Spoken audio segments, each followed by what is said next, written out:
Assalamualaikum warahmatullahi wabarakatuh. Perkenalkan saya Maulana Jalul Pamungkas dengan NIM A1D022068 sebagai moderator dari kelompok 7. Di sini kami akan membawakan judul yaitu unsur dan prinsip desain Taman Banyu Kencana Watu Blencong. Kelompok kami terdiri dari 5 orang, di antaranya ada Khalifatul Nurul Uyun dengan NIM 032, saya Maulana Jalul Pamungkas dengan NIM 068, ada Difahardi Kusumaningrum dengan NIM 135, Zakira Mufida dengan NIM 163, dan juga ada Latif Miftahudin dengan NIM 169. Oke, ngomongin soal taman nih, pasti nggak jauh-jauh dari area hijau, penuh bunga, pohon, dan tempat kita bisa healing kan. Emang bener banget, jadi taman itu dirancang sedemikian rupa untuk menjadi lingkungan yang indah, nyaman, dan bikin segar pastinya buat kita semua. Nah, pada kesempatan kali ini, kita akan sedikit ngobrolin nih tentang salah satu destinasi taman yang lokasinya ada di sekitar kita. Namanya Wisata Taman Banyu Kencana Watu Blencong. Nah, jadi letaknya sendiri itu ada di Desa Windujaya, Kecamatan Kedung Banteng, Kabupaten Banyumas. Untuk daya tariknya sendiri itu ada beberapa daya tarik ya. Di antaranya ada perbukitan hijau yang asri banget. Udaranya juga segar karena itu di dataran tinggi. Dan juga yang menjadi highlightnya itu ada kolam renang di sana nih teman-teman. Oke, langsung aja ke elemen pertama, yaitu ada softscape. Softscape sendiri itu merujuk kepada elemen yang bersifat alami atau hidup, atau elemen lunak lah bisa dibilang. Ini menjadi bagian yang biasanya tumbuh dan berubah seiring berjalannya waktu nih teman-teman. Jadi yang kita amati kemarin, kita menemukan beberapa softscape di sana, yaitu ada air, tanah, tanaman, dan ada juga tanaman pembatas ruang. Jadi bisa dibilang softscape ini sebagai jiwa dari taman ya, yang memberikan nuansa alami dan juga kesegaran. Selanjutnya ada hardscape nih. Hardscape sendiri itu adalah kebalikan dari softscape. Ini merujuk kepada seluruh elemen taman yang bersifat buatan struktural dan juga keras atau non-hidup. Hardscape ini seringkali berfungsi sebagai tulang punggung atau infrastruktur dalam perancangan taman. Nah, kita kemarin nemu banyak banget nih hardscape teman-teman di sana. Yaitu ada lampu, pagar, tong sampah, gazebo, jalan bebatuan, jembatan, tangga, bangku taman, pelang informasi, bahkan kolam ikan.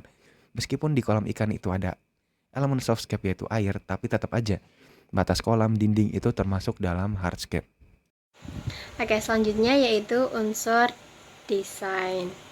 Nah, unsur desain ini ada titik dan garis. Nah, titik ini merupakan unsur visual yang menjadi pusat perhatian atau elemen yang menarik pandangan mata dalam suatu komposisi. Sedangkan garis merupakan susunan elemen visual yang mengarahkan pandangan dan membentuk struktur ruang dalam taman. Nah, untuk contoh titik itu yaitu lampu taman yang berdiri di tengah hamparan rumputan, kemudian tanaman yang menjulang tinggi di antara vegetasi, serta pertemuan antara jalan setapak. Selanjutnya yaitu garis vertikal, contohnya itu ada tiang lampu dan batang pohon. Garis horizontal contohnya ada deretan anak tangga, dan garis melengkung contohnya ada belokan jalan setapak serta deretan tanaman semak yang berkelok. Kemudian selanjutnya ada bentuk dan bidang. Nah, bentuk merupakan wujud visual dari suatu objek, dapat berupa bentuk geometri, lurus dan tegas maupun organik, lengkung dan alami. Sedangkan bidang merupakan area permukaan dua dimensi yang dibentuk oleh batas visual seperti jalan, rumput atau lainnya. Nah, bentuk ini contohnya seperti susunan pot lurus atau jalan. Kemudian untuk yang lengkung itu ada kolam dan pola tanam. Kemudian untuk bidang itu ada bidang jalan berbatu dan bidang rumput seperti dalam contoh gambar di sini ya teman-teman, ada contoh kolam ikan yang melengkung, kemudian ada jalan setapak dan jalan bebatuan.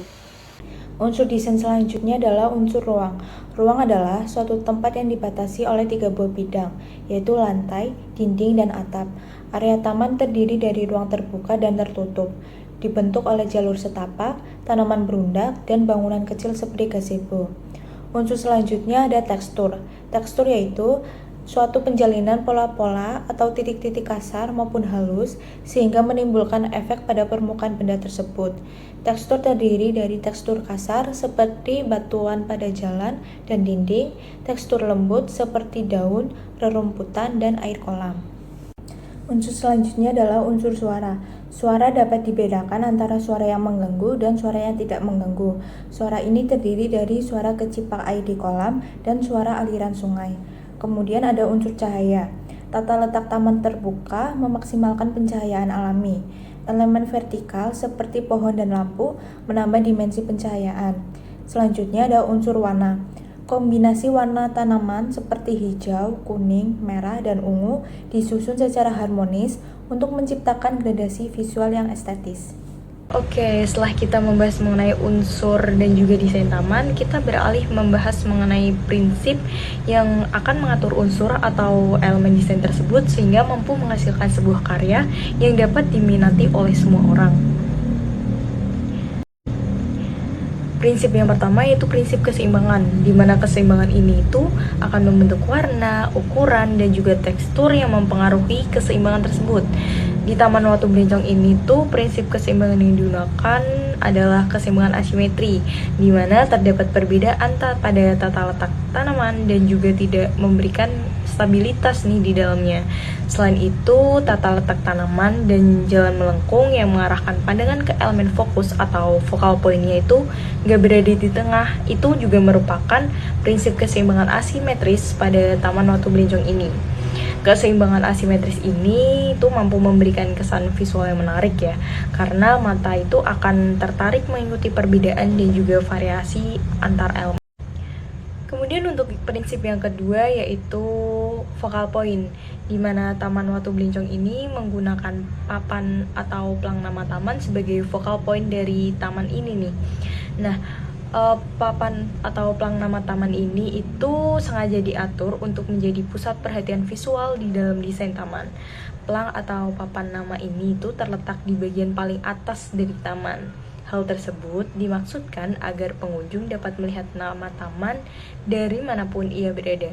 Plang nama taman ini tuh memiliki ukuran yang besar ya, dan juga warna yang mencolok dan berbeda dari warna di sekitarnya.